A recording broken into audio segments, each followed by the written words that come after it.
Hello, this is your host Todd Lewis of the Praise of Flood podcast. I am once again joined by Logos, Florian, and Keith Preston. Glad to have you all here. Today is the last roundtable for this year, and what I've done previous years is have a year in review where the roundtable participants, we kind of look back at what we talked about, see if our predictions came true or not, and then make some tentative predictions about the future. But I think for this year, a lot of really the really interesting thing, especially for a U.S. audience, is the election of Donald Trump. The fact that Donald Trump won the election. A lot of people had bad takes on him actually being able to win. I think, in a sense, what really helped was the fact that Twitter was on his side with Elon Musk. Because in 2020, it was still under Jack Dorsey, right? And even in 2016, they tried to weaponize Twitter in social media to hurt Trump. Well, he won against that weaponization the first time, but not the second.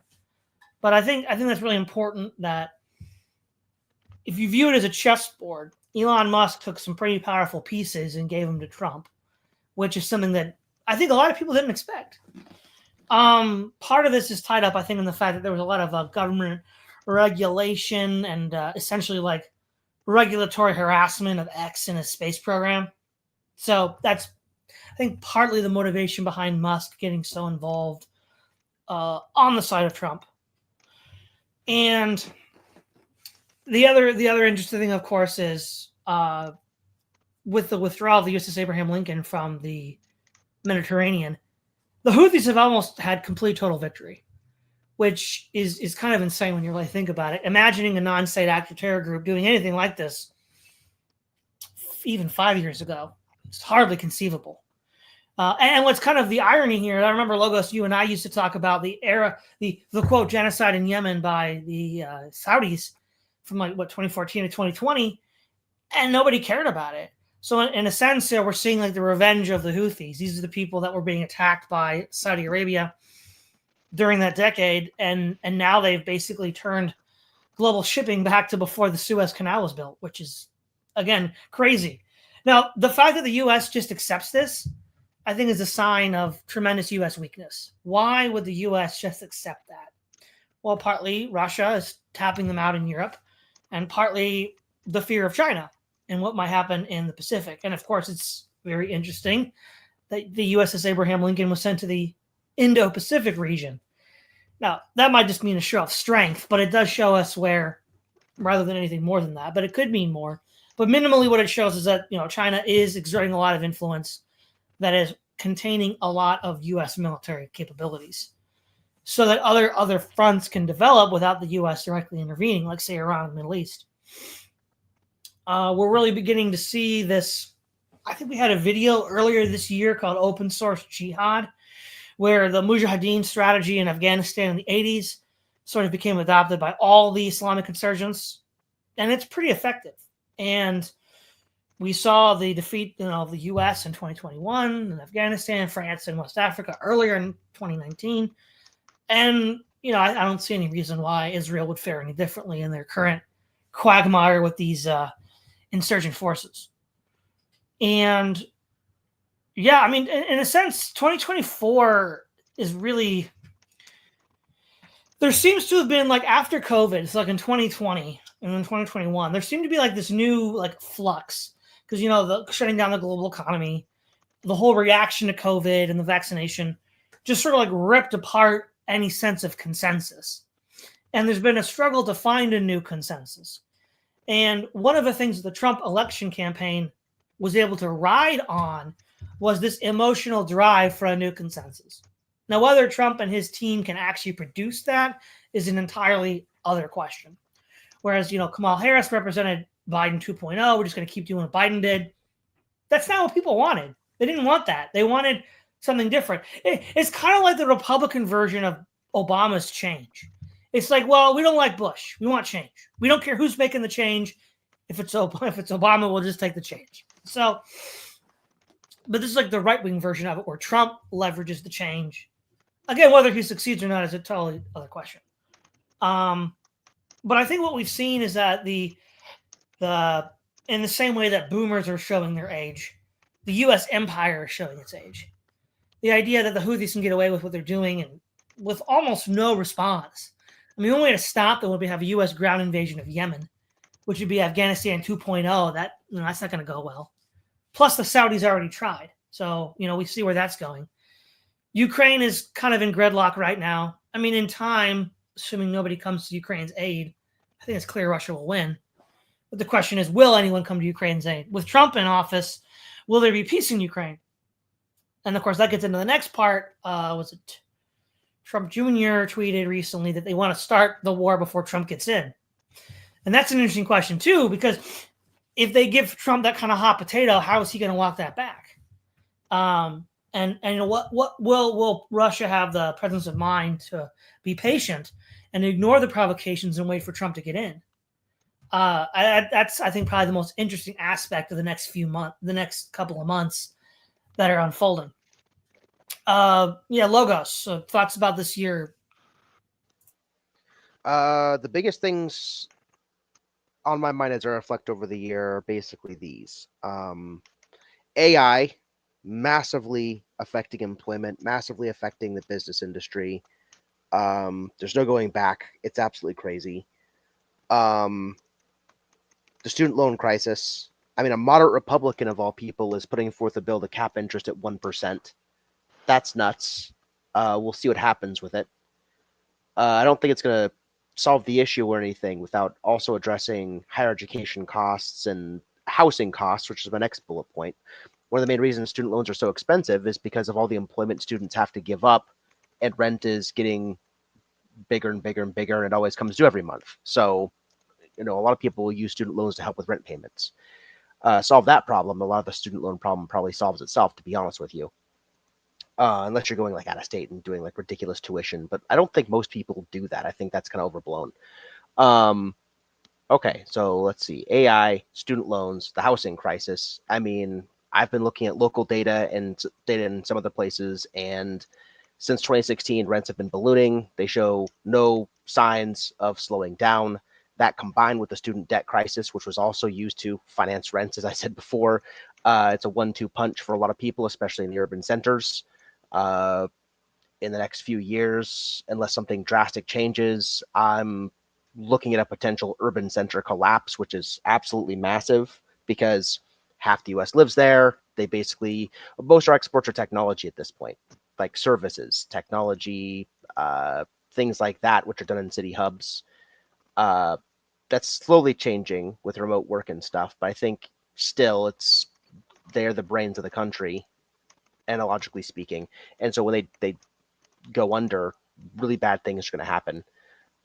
The last thing on my list this year was, what was the last thing on my list this year? Oh yeah, the Trump victory, but not just the Trump victory. I've been doing a lot of analysis after the Trump victory about the demographic swaps that have been going on. The accelerating polarization where graduate degree holders versus non-college educated people, their voting preferences are exactly flipped, which is causing a lot of downstream effects, a lot of distrust in social institutions, things like this. Something I'm grappling with going into teaching is, your teacher is a post-grad degree holder, and if people who without college look at teachers teaching their kids and say, well, they've got post-grad degrees, their values are so different than mine, how can I trust them? That interferes with a whole bunch of things. It interferes with, basic school performance, literacy, education, whatever. Will parents trust teachers teach kids to read without teaching them woke, to put it simply? But it affects other things like the college pipeline, right? So first generation students that need a leg up to get into college because educated people aren't really having children very often to, bring in their values. If you want to keep feeding that pyramid at the top of, quote, smart people doing tech or other things, you got to keep the pipeline going to an extent. But, if the parents are looking at the values that colleges are, indoctrinating their kids with or whatever, they might be reticent to not help their kids do that sort of thing and instead encourage them for trades and things like that. So, I mean, that's a big, the more polarized our country gets, the bigger the problem is going to get as far as education and the future pipeline there. Those are my big ones. So TLDR, if you were Carville, it's the rent stupid. Yeah, unironically, I've been obsessed with rents, and I've been obsessed with education and how student loans, in a lot of ways, feeds into that. So yeah. Okay, Florian, this year in review. Yeah, it was an interesting year. It was, if you look a little bit back, if you look at the Trump election, that's of course a big thing. But if you look back in 2022, well, when the Republican primary started, or before that, Trump was said he was done. I mean, Trump is done, and he's living in the past, and the election was cheated on 2020, and that's all. Nobody cares about it anymore, and so we now have Ron DeSantis. Remember? Now, then there came the primary, and Trump rose to power again, and that was something that he would win the election. I'm not sure whether that was predictable in the beginning of the year. It certainly became a little more likely after the assassination attempts, and then the Democrats had did this genius play of putting Kamala Harris in there, or Kamala. As I heard, there's a way that left wingers distinguish between someone who's really on their side and someone who's not. The people who are really on their side, they say Kamala, and the others say Kamala, or maybe it's the other way around. I don't know. It's kind of silly because that's sort of the level that her contribution rose to. She couldn't give any substantial points, and she was hyped by the media, and she didn't make it. So maybe that's some good news that even the media can't influence politics as much if the candidate is bad or if the candidate is non-viable, right? So media has a limit on their control. Maybe that's something we can learn from that. Um, and yeah, then you had bad debate performances from both Walz and Kamala Harris, however you spell pronounce her name. And Trump won very resoundingly. What surprised me was this overall red shift in the entire country, right? So if you look at the New York Times had a graphic like that, where you can basically see like almost every county in the U.S. had a red arrow going to the right. Like it means they shifted more Republican. That could also mean that less Democrats voted, right? Democrats were less enthusiastic, um, but it does mean that there's a huge that there was a huge wave of discontent with the existing politics, and a search for consensus. I found that very nice point, very nice framing, because Trump had someone like RFK Jr.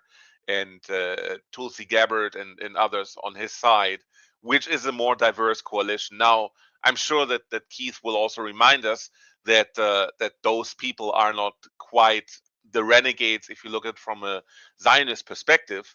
And if you look at the world order, then you could also understand this as a reorientation of the elites, right? And that's what it also seemed to me a little bit.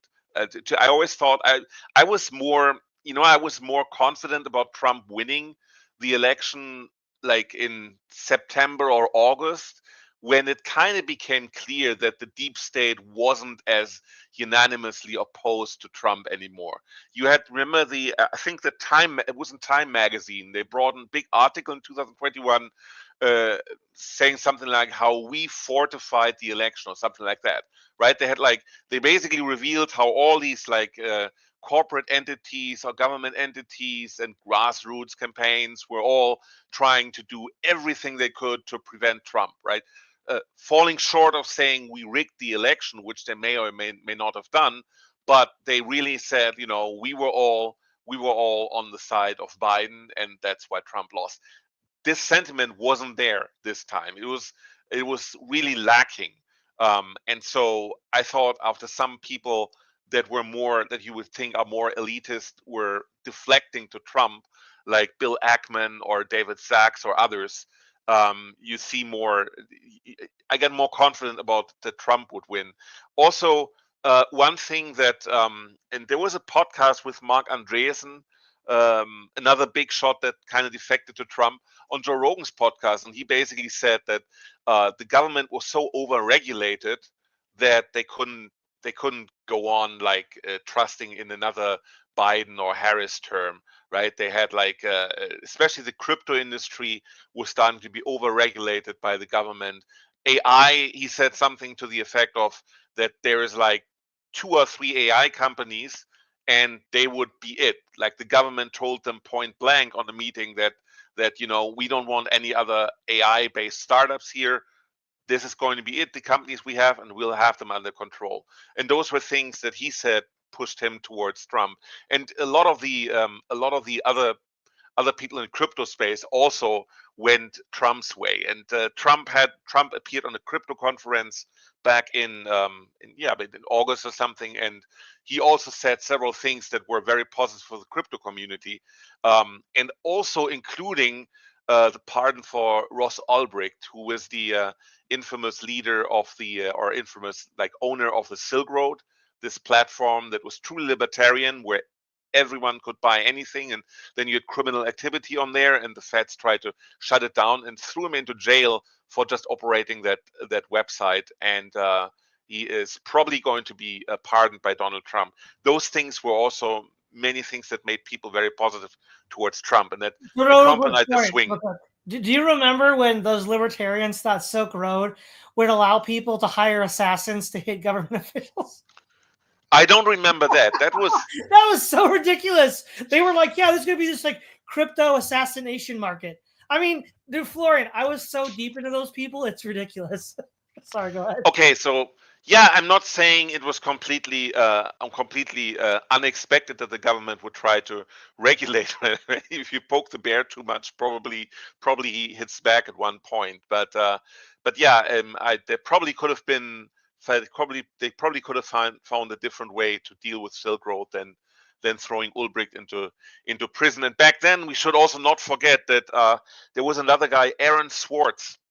He basically copied the entire archive of all the publication, all the scientific journals from Harvard, where he was a student, and he made it open source for everyone. Oh, JSTOR. It was JSTOR, wasn't it? JSTOR. Yeah, exactly. JSTOR. And so now all of a sudden everyone could access these articles, and scientific articles, they cost a pretty penny. So you pay like $20 or $30 for like 4 pages of a scientific article. It's ridiculous. Universities have subscriptions to these JSTOR and the other archives and the other Elsevier and the other people that run these companies. And all of a sudden everyone could get that for free without a subscription. And so they screwed Aaron Swartz so heavily. The prosecutor, there was like prosecutorial overzealousy. Is that a word? I mean, the prosecutor was really overzealous to put Aaron Swartz into prison. It was so bad that he took his life. So he hung himself at one point. And this is how the government struck against these extra legal entities that propped up and endangered their monopoly on information and on trade, if you wish, notwithstanding the threats of crypto assassination, stuff like that. But it was an early reaction of the government to these independent spaces, and it was drastic. And these things, they have boiled. I mean, people haven't forgotten these communities, right? So Trump going there and saying, no, I will commute, or I will commute, or I will basically commute the sentence of Ross Ulbricht and others and be a very positive force for crypto. That was something that brought many people on his side. So the question is how this new political coalition that Trump has put together, how they will deal with adversity happening in Europe, right? We have something in Romania happening, that the highest court of the land just annulled an election that didn't go their way, supposedly. And there's a huge there's a huge American European foreign policy conglomerate that has interests riding on not changing the status quo. How will that change with Trump at the helm? Like you could say that he has these people like Hexet, who tries to be the next Secretary of Defense. These guys are still expansive in the U.S. foreign policy, but they are trying to break up some of these institutions that have formed now, right? So they had this. I saw like on Twitter one private message that supposedly was sent by someone from the Department of Defense. They said with Hexet at the helm, people are starting to go into retirement or starting to move into another department. But now in between, they had the news that maybe Ron DeSantis would become the next Secretary of Defense. And then all of a sudden, people were like, oh, okay, we can stay here, business as usual. So there are people in the Trump administration that try to destroy the institution that they've built right now. Whether they want to build the same institution or not, that remains to be seen. Probably they will build up a similar institution. But under Pete Hegseth, for example, the Department of Defense would be more centered on what the warriors on the ground right? Not so much on what the decorated generals want, which are just basically bureaucrats at a certain point, right? So that is something that the entire foreign policy will change, and it will supposedly be more centered on the warriors on the ground. If that kind of ethos is distributed throughout the entire Trump administration, that you have inexperienced newcomers but that want to change something come in, and whether they are allowed to destroy the institutions from within, that remains to be seen. We'll also see how much success RFK Jr. will have when he is at the helm of the Department of Health, basically, right? Health and Human Services. So those are interesting developments, and I don't know whether that means there will be a different outlook of U.S. foreign policy. Things will change for sure, and the reason that the U.S. is weak dealing with the Houthis and other forces that are now realigning in the Middle East is probably also an outcome of the Biden administration being simply weak on any other politics than European. They can chum it in the back room with some wine and cheese. That's the impression you get, but they're not strong enough and tough enough to stand up to agents or Asian governments or to China, or stand up to the Middle East and rearrange things there. So I think the U.S. has become weaker in foreign policy, but it's probably not as weak as it should be, right? So expect Trump to put some resemblance of normalcy back there, so that the U.S. will have a more favorable position in foreign policy right now, which doesn't change the fact that long term, yes, the U.S. has probably become weaker compared to other geopolitical players. Those would be the main points I have. I think what we talked about this year was we started with escaping the Zion matrix. We talked about future of education. We talked about the Putin interview from Tucker. These are all things, or some of the things, that are also pointing into a direction where the intellectual capital was getting behind Trump. There's just another sign of that. So those are my spontaneous impression of what happened this year.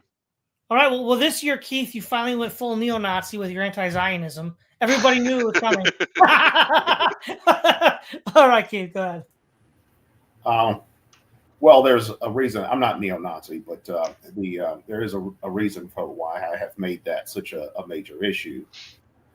If we look at I would say in the United States today, for this year, 2024, the most important thing that has happened is a general political shift in the orientation of the ruling class. And Trump's reelection is symptomatic of that, but it's not the most important thing. Trump, as Florian was pointing out, Trump won the Republican primaries because he basically has a personality cult that is deeply rooted in the Republican base. I think that if Trump had to compete against some of those other people like Nikki Haley and so forth in a general election, I don't think he'd do as well. But within the context of a Republican primary, Trump was definitely the front man, first place, because that reflects that the voting base that you see in a Republican primary. But as far as the general election, several things happened to make that what it was. First of all, any mainstream political scientist will tell you that presidential elections are typically a referendum on the economy. So the Democrats had that working against them, number one, with the inflation and other issues we've had in recent years post-pandemic. Political scientists will say that a presidential election is also a referendum on not only the performance of the incumbent, but also the incumbent party. And the Democrats certainly had that going against them. They had a president that obviously has dementia, and they're trying to cover it up. Then they tried to force his reelection by preventing the Democratic Party from having any kind of meaningful primaries. Then he participates in a debate where it's obvious he's so incapacitated he doesn't know where he is much of the time. So then they realized that just wasn't going to work. And then at the last minute, they pull him out, and then they just anoint Kamala Harris as his successor, like they're coronating a princess or something like that. And then she runs this campaign like she's running for prom queen. It's not much of a campaign in terms of issues. It's just all about celebrity culture and that kind of stuff. So the Democrats had all those factors, circumstantial factors, working against them. And then, more importantly than any of that, I think, is that there was a shift in the orientation of substantial sectors of the ruling class. Those who are familiar with my past writing and interviews and that kind of stuff know that I am a critic of this thing I call totalitarian humanism, which is my term for woke PC. That's what, we go through all these phases of having different terms for it. But I would argue that starting in the late 2000s, around the time Barack Obama was elected, this thing that I call totalitarian humanism started becoming the dominant ideological superstructure of the ruling class in the United States. Prior to that, up through the George W. Bush era, I think you could say the traditional American civil religion was still dominant. And this other stuff was mostly just a growing subculture.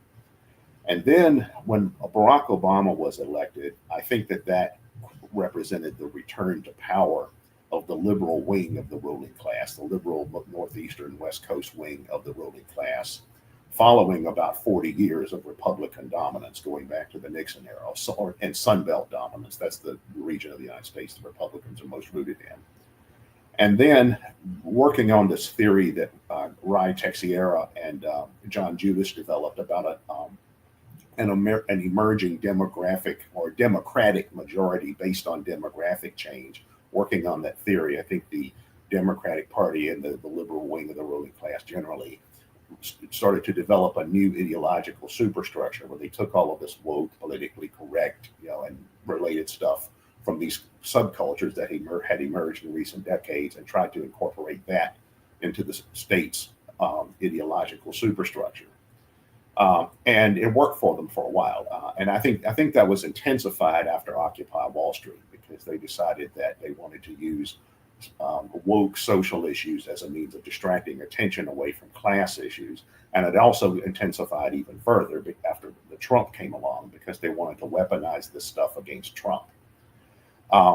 But starting around the time of the pandemic and in the immediate aftermath, I think that they started to realize they were losing control of the narrative, because they were starting to, the woke, the left was going in a direction that was actually starting to threaten state security by advocating things like abolishing the border control or abolishing the police and things like that. It's one thing when you have undergrads complaining about microaggressions and saying that white people with dreadlocks are being racist and stuff like that. The system can accommodate that to a great degree. But when you actually start talking about abolishing state security services, that's a whole different matter. Right. And then the next decisive moment was October 7th, 2023, because at that point, the Zionist elite realized that they had lost control of the woke narrative, because you had a lot of people who took woke at face value. They took it at its word. They said, okay, we're against racism. We're against apartheid. We're against genocide. Well, there it is.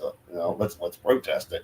And then the ruling class responded, no, we didn't mean it that way. So what happened is I think a lot of the Zionist elite and other elites too lurched rightward and said, okay, now we need to get some of this woke stuff under control. It's gone too far. So they started trying to weaponize things like obviously conservative, anti-woke, Christian Zionism, the so-called cultural Christianity. Like you have this new atheist cultural Christianity like Richard Dawkins and Ayaan Hirsi Ali. And basically these are just atheists who are anti-Muslim. And so they started trying to weaponize that stuff. And then, the Christian Zionists, the liberal Zionist, the liberal anti-woke Zionists, like your Barry Weiss types, they started trying to weaponize this, I think, as a new ideological superstructure that would eclipse totalitarian humanism. And that's why you started to see all these anti-Semitism builds and that kind of stuff appearing. And you started to see all these woke university professors coming under attack by Congress, in the name of anti-Semitism. That's what that was. That was the general ruling class lurching rightward in order to defend Israel against the pro-Palestine movement. That was one thing that happened. Another thing was, in the past, as Silicon Valley was a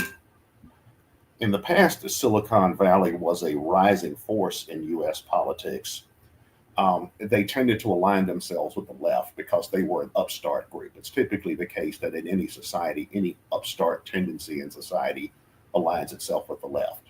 And that's true in the business sector as well as in the other cultural sectors. So Silicon Valley traditionally aligned itself with the left. But now what has happened is that Silicon Valley, or I should just say Silicon Valley now, I should say big tech. Big tech has gotten so big and so powerful that it's split into multiple factions, which is what movements do when they come to power. When a movement finally comes to power, they split into a left, right, and centrist wing, even if they were something else in the past. And that's what the tech oligarchs have done. It looks like that the Silicon Valley and the tech oligarchs generally have split into a left and right wing. Some of them are throwing in their lot with the Sun Belt, like Peter Thiel is an obvious example. Elon Musk is another example. And then you have others, of course, that are aligned with the left, like Bill Gates, or like Mark Cuban, who was a very strong supporter of Kamala Harris in this election. So we've seen this split in Silicon Valley due to the rising hegemony of the tech oligarchy. And we've also seen this rightward lurch by the Zionist elite in defense of Israel against the pro-Palestine movement.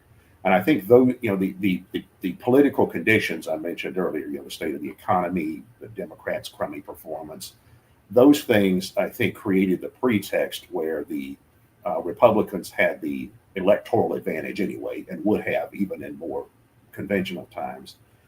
But then what was decisive is when the right wing of the tech oligarchy and the right wing of the Zionist elite lurched rightward, and they started throwing in their weight behind Trump. And I think even before that, I think a lot of the ruling class had started to make their peace with the return of Trump, because it was a lot of polls were showing that the Democrats were not likely to fare well in this election because of the issues we've talked about.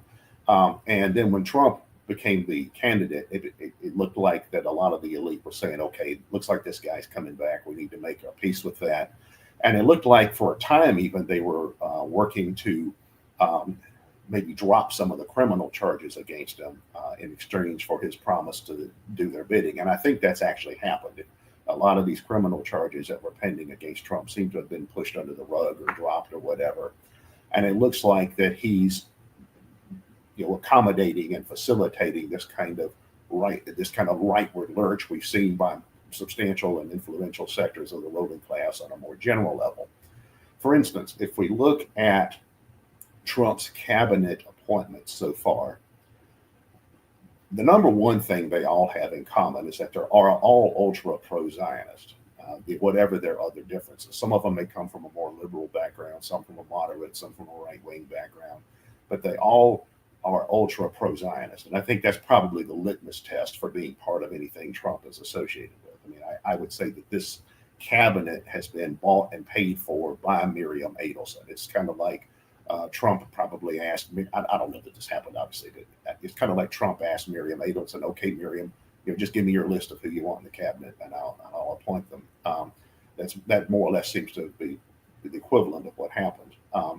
These people that are so-called mavericks or anti-establishmentarians in Trump's cabinet, I mean, who are they? Well, you've got Tulsi Gabbard, who's a Hare Krishna and Hindu nationalist and India firster, who's a staunch anti-Islamist and therefore pro-Zionist for that reason. You've got Rabbi Shmuley's front man, Robert F. Kennedy. And then you've got Pete Hegseth, who's like an old-style Christian crusader, or at least he fancies himself as that, with his medieval tattoos and that kind of stuff. You've got Mike Huckabee, or Hucksterby, as I call him, who's going to be the U.S. ambassador to Israel. He's like this lunatic Christian Zionist. And then you've also got, aside from the Israel angle, you've also got a lot of people being appointed to cabinet positions who are just standard brand, either national security hawks like Mike Waltz, or you've got oligarchs. You've got plenty of billionaires being appointed to various positions, some of which sort of represent the right wing of the nouveau riche. The nouveau riche means not from the traditional elite, but new money. Like the wrestling lady, Linda McMahon, was appointed to I think she's going to be Secretary of Education, which is that's representative government. When whoever runs the educational system is from the professional wrestling industry, that's very American. So you can't say that's not representative government. But it's also the McMahons represent this kind of nouveau riche, that is new money. They don't come from the traditional elite. And you see a lot of the more conservative wing of new money be in this Trump administration. But you also see a lot of oligarchical types as well. You see a lot of your value investor types who only care about keeping stock profits high, not so much your growth investors that are more about entrepreneurialism and that kind of stuff. And I think that if you look at Trump's foreign policy agenda, one thing he seems to be big on is tariffs and some of that kind of stuff, which is not going to be anti-inflationary. The tariffs are not anti-inflationary, nor are deportations. Like he keeps talking about how he wants to deport illegals. Maybe that's good or bad for other reasons, but that's not going to be counter-inflationary either. But it looks like what Trump's main foreign policy objective when it comes to economics is to strengthen the U.S. dollar internationally. The U.S. dollar, of course, is the world's international reserve currency. And I think Trump wants to strengthen that. And the primary beneficiaries of that are not going to be the general public. It's going to be those who are investors in things like U.S. bonds, people who are major shareholders in international corporations that have a huge supply chain. These are the kinds of interests that are going to be the most benefit from Trumponomics, as I call it. And as far as the more national security aspect of foreign policy, obviously the Trump regime is going to be an Israel first regime. That goes without saying. It remains to be seen what he does with Ukraine. To me, it looks like the hawks on Ukraine are getting the upper hand over the doves. At least that's my perception. And I think that what that shows is that there may be people in the Republican Party that have a more dovish view of Russia, but the military-industrial complex does not, because the military-industrial complex is dominated by the civilian armaments manufacturers for whom the Ukraine war is a major cash cow. They're not going to just give that up. So there may be people in the Republican Party who take a more dovish view of Russia for cultural or ideological reasons, or perhaps for strategic reasons. There are some foreign policy realists, for example, who think that pushing Russia and China closer together is a bad idea strategically, which it is. But I think that point of view is being overruled in the incoming Trump administration by the Russia hawks, who are mostly have the military-industrial complex profiteers behind them. Now, I think one thing that's happening right now, as we're speaking, that's particularly interesting is Syria, because it looks like that Syria is on the verge of falling to a Takfiri insurgency.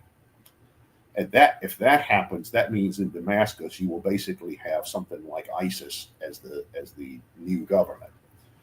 Now, I think if that happens, it's quite possible the Russians will intervene.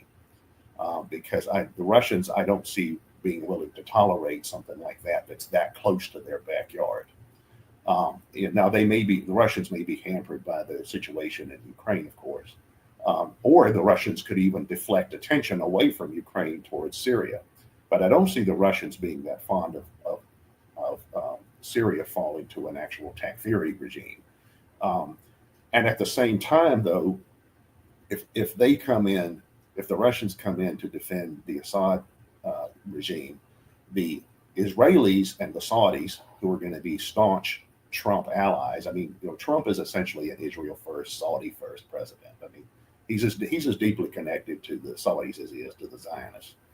Right? So the Zionists and the Wahhabis, want Assad to fall to a Takfiri regime because they view that as in their strategic interest.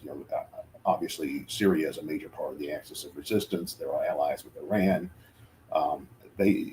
Whereas a total basket case Takfiri regime in Syria would be more strategically advantageous to the Zionists and the Wahhabis.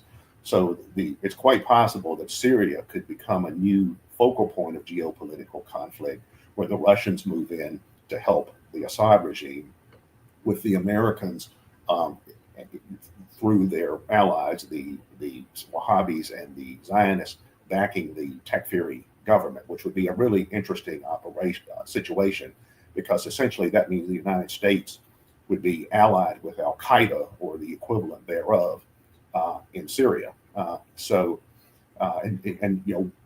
would happen if Russia stepped in to assist Assad? What are the Americans going to do? What are the Israelis going to do? What are the Saudis going to do? So that may be a big issue in the months ahead, depending on what the outcome is of the current conflict in Syria.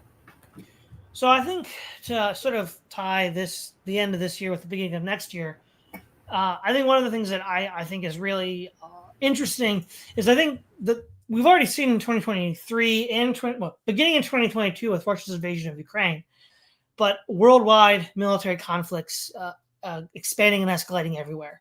I think the single biggest reason why the woke is being muzzled is you need white men to fight and die in your wars. Look, you're not going to have these crazy mentally ill people go in the trenches and then get blown to hell by Russian artillery. That ain't going to happen. It's just not going to happen.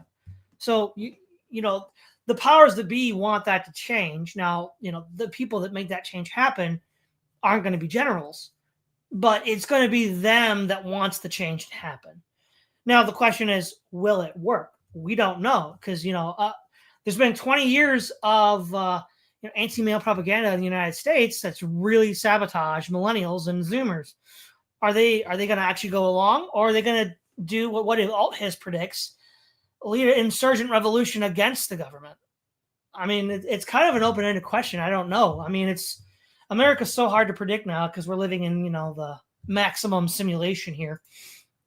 But with the military situation, especially in the Middle East, also too, Keith, India being run by Modi and Hindu nationalists is increasingly hostile to Islam as well. It's like a second war on terror or a second war on Islam is being set up around the world. So you've got Israel, of course, being ground zero for this.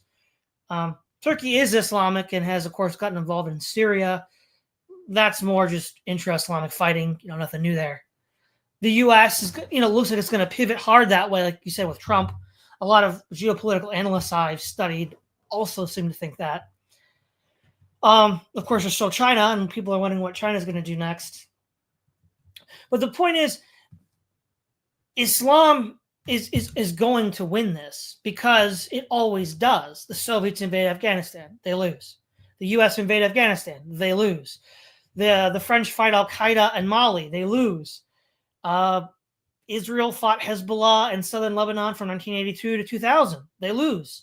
How many times do you have to play this game before you realize you're not going to beat these people? And I think what's happening is, so at the end of the First World War, okay, the Ottoman Empire had been the caliphate since the 16th century. They were the new caliph, and they united the Islamic people around them. Even people living in other countries. Because one of the Allied fears was that Turkey would launch a jihad.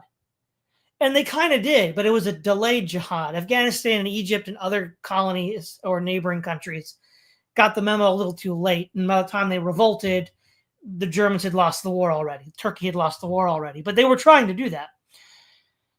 And then, of course, we all know Sykes-Picot Treaty. They divide up the Ottoman Empire between the British and the French and other people. And then, of course, those boundaries still exist, which lead to continued crisis. This post-war World War I division of the Middle East is just not sustainable. And we're seeing that with Syria. Syria as a nation state is just not sustainable. So I think what's going to happen over time is there will be a new caliphate. One, because there have been at least three before, the Umayyad, the Abbasid, and the Ottoman caliphates. I think the Mamluks were caliphs for a while too. It's just a part of the furniture or geography of the Middle East. And all of this, just like in the 80s and 90s, the Zionist lobby was looking for Hitler under the bed, looking for, the new caliphate, the new Islamic threat under the bed is going to create this pressure, this groundswell that actually creates the threat you're trying to fight, right? It's called the Streisand effect. The more you talk, the more you talk about this, the more it's going to happen. And the more you try to stop it, the more it's going to happen. So you actually create the conditions under which this can happen.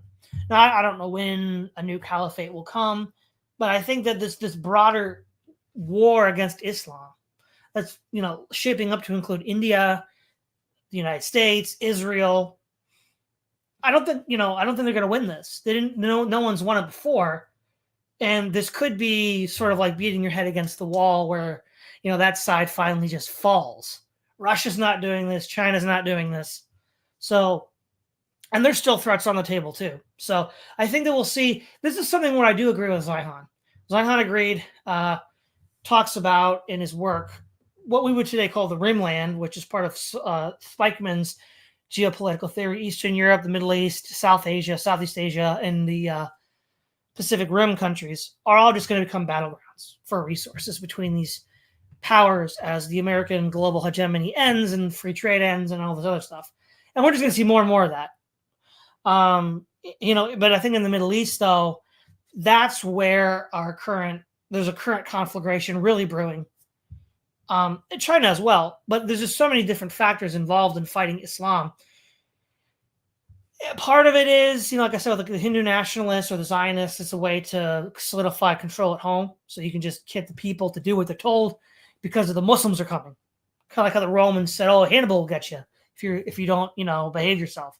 But in the long run, though, you don't want to awaken a jihadi force because it's probably going to win, and it's pretty nasty when they get going. So, that's suspicious. And Logos, we talked about this before in a stream a couple of weeks ago. And you mentioned this, of course, with the Kamala Harris campaign, Keith. Nobody's actually offering policies, right? It's like policy. The policy debates we saw between, George W. Bush and Obama or something. They don't happen anymore. It's just like pure entertainment, which on the one hand shows that the people running the government don't matter because the bureaucracy just runs with or without them. But also it shows that the people in charge don't have any ideas anymore. They're out of ideas in order to make this country work. And I think we're going to see more degradation because of that. There's nobody with a vision of an FDR to lift the country out of the depression and build new infrastructure. I mean, there's nothing like that. Logos, go ahead.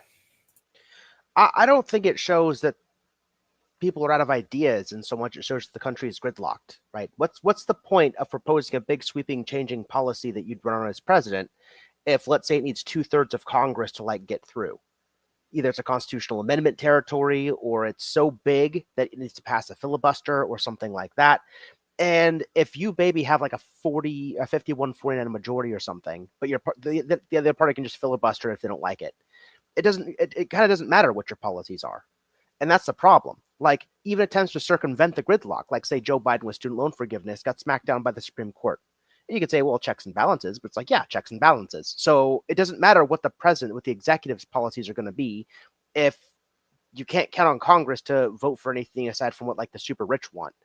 I think that's a bigger takeaway from it, and why people are getting so mad is is because nothing gets done. The other interesting thing too is it's like earlier in here somebody brought up the idea of Obama's hope and change, right, in tearing things down. We had 8 years of Bush before we had hope and change. We had 8 years of Obama before Trump first came on the scene. Then we radically shifted 4 years later to radically shifting back 4 years later. It's getting to a point where culture is going to want to radically shift every 2 years, but we're having an election every 4 because things are going off the rails so crazy. Right. Is there anything else you want to add about maybe what you see the future going in the next year? Oh, the future, nowhere good. Well, yeah, but I mean, do you have any specifics? I mean, I said urban collapse in my opening. That's a big one. If we don't get rents under control very quickly, urban collapse, student debt obviously is going to couple with that and do very, very bad things. You guys know more about foreign policy than I do. I care more about economics and culture. One side of the country doesn't understand the other side increasingly anymore. Education is looking more and more dim as AI is doing crazy stuff, and we have a bunch of people with student loans that are more and more unsure their employment as rents are going up. I mean, nowhere good. I mean, any dimension you look at this from, it just looks bad. So real quick, just as a light comment, Vile Crocodile says Logos face reveal 2025 ? No. No. Okay. So we'll start wrapping this up. Florian, do you have anything you want to say, make tentative predictions for next year, 2025? It's based a little bit in what Keith said, also what to add on what I said before. Like I remember when Obama came into power, he had a broad majority as well. The Senate was like 60 senators on Democrat side, or 58 plus 2 independents, one of which was Lieberman, which is important, and the House was Democrat. And so Obama went on to put his new health insurance policy into play, Obamacare, and he was consistently hamstrung by you needed filibuster-proof majorities back then, so you needed 60 people to get any law through. It's changed now a little bit, but basically, since the Democrats had 60 senators, someone like Lieberman had a lot of leverage because he could just say, "Okay, I'm refusing to be number 60. I don't want this," and then they couldn't put it in. So the reason that Obamacare is so screwed up as it was is also that Obama didn't get his original vision through. And right wingers will say, "Oh, thank God he didn't put his initial vision through." But maybe that would have been a little bit more coherent. So, but I'm using that example to say that Trump now also faces opposition from some rhino senators like Lindsey Graham and others trying to fight back against his nominations that are more destructive for the existing entrenched bureaucracy. So Matt Gaetz, they have that scalp. And now they're going against Hexet and Tulsi Gabbard and anyone who's not from the good old boys club, good old girls club, they will reject. But still, Obama, despite the resistance, changed DC politics fundamentally. And I believe so in the long run, the new Trump coalition will also change DC politics or country politics for like a significant amount. So then Keith said something which I found interesting. He said that now we are living, that was now in charge economically, are more value investors than growth investors. And you could say that that Elon Musk is more like a growth investor, right? So he started several new companies. He wants to push forward. He isn't just interested in making some money. But then you also look at the development of crypto. Crypto is seen as a valuable asset that appreciates in value, right? Crypto is not seen as yet as something, as an alternative currency. So the crypto community didn't really push the idea of paying with crypto forward. Like everyone now has some kind of they have the crypto wallet and people can donate Bitcoin there, but this is not really a central idea. The most pertinent idea with Bitcoin, with other cryptocurrencies, is to make money off it. And some people say that the altcoins, alternative coins to Bitcoin, will have a big run in 2025. That could be, but still, it confirms what Keith said from in terms of value investors being in charge. The country still still seems to be in the mode of value investing less than really growth or going forward. It's more like the gridlock is kind of like nobody's really working against the gridlock. People are more working on getting the best benefit for them out of that gridlock. I would see that could be problematic going forward. That could be something that comes back to bite us at one point in the future.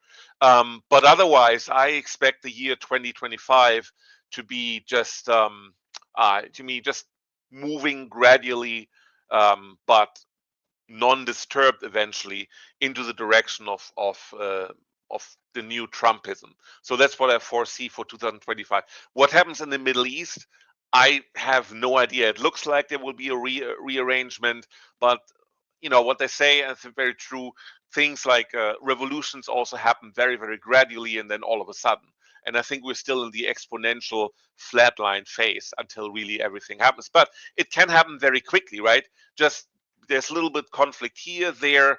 These conflicts have become more pertinent in the last years, and it could actually explode in the future. We will not see it coming when it explodes, but I think it's more like an exponential increase of crisis there. So something could change the Middle East next year already, or nothing changes, or like very, very minimal changes, but it will move toward that in that direction. So I foresee 2025. That's just 24 moving further in the direction that has been started this year in all kinds of aspects of politics, economy, foreign policy, domestic policy. That would be my tentative prediction for 2025. All right, Keith, you get the last word. 2025. What do you see coming?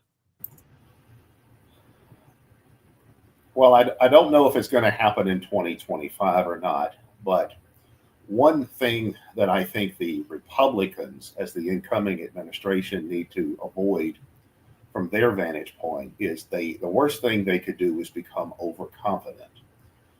If they start thinking, well, look, we actually won the popular vote for the first time in 20 years and the second time in 36 years, and wow, look at some of these demographic increases we've generated, like more Black voters and more Hispanic voters and all of that. That means we're going to be the ruling party for perpetuity.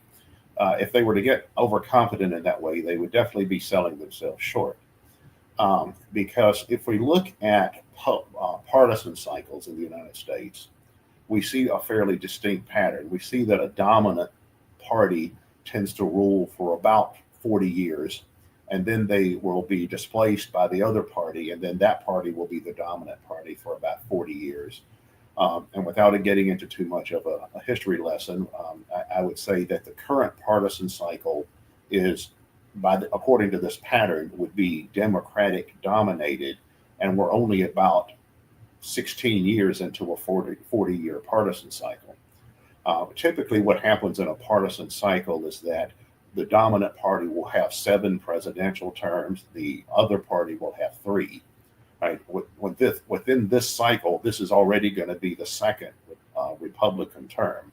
Right. That means that if the Trump administration does not perform, it's going to really undermine their party's chances in the next couple of decades, which means they only may get one more term between now and say mid-century. And the worst thing that could happen to the Trump administration would be if the economy is not viewed as improving by normal people. If inflation starts to go back up or is not brought under control, if there's a recession, if there's an increase in unemployment, all of these primary things that impact the average person's livelihood, things like healthcare costs, if there's a perception that those are spinning out of control still, or Logos mentioned the student debt issue. If ordinary people do not see material improvements in their own life, or more importantly, they don't perceive that there are material improvements in their own life, the Republicans could very easily get hammered in the 2026 midterms, as incumbent parties typically do anyway. But if the Republicans get hammered, then they would lose their congressional majority. That would limit Trump's maneuverability as far as any policy initiatives, and possibly cost the 2028 election. So that's really the first order of business for the Republicans. If I were an advisor to the Republicans, I would say the first thing you've got to do is you've got to ensure that normal, everyday people think their material conditions are improving. If you don't do that, you can forget the rest of it. So it remains to be seen if they're going to do that. And as far as the policy initiatives they're talking about, that doesn't mean all of those are going to get implemented, obviously. But I do not see the policy initiatives that the Republicans are talking about as being something that ordinary people are going to perceive as being in their interest. I don't think that people are going to think that tariffs are in their interest if prices start going up as a result, or deportation of cheap labor, or a range of other policies that may be beneficial to investors and corporations and people like that. But if people don't think that their material interests are being improved, they're going to turn it on the Republicans. And I don't really see the Republicans pursuing policies that are going to be all that conducive to maintaining the perception they need to be successful in 2026 and 2028. Now, the other thing is, what is the left going to do in response to Trumpism, or the second wave of Trumpism, the second rule of Trump the first? It seems like the left is really divided over that. There are some people on the left who say, look, the problem is we just got too woke and we need to move more to the center, and we need to be more like Bill Clinton was, basically a centrist with some slightly liberal social views on abortion and things like that. There's some people want to go in that direction. Then there's other people on the left who say, no, the problem is we're not meeting the material interests of the voters, and that's why they turned against us. The voters view us as an elitist, neoliberal, upper middle class party who's not meeting their material interests, and they turned on us. I think that view is more accurate. I think that's a more of a problem, of a liability for the Democrats than the other stuff.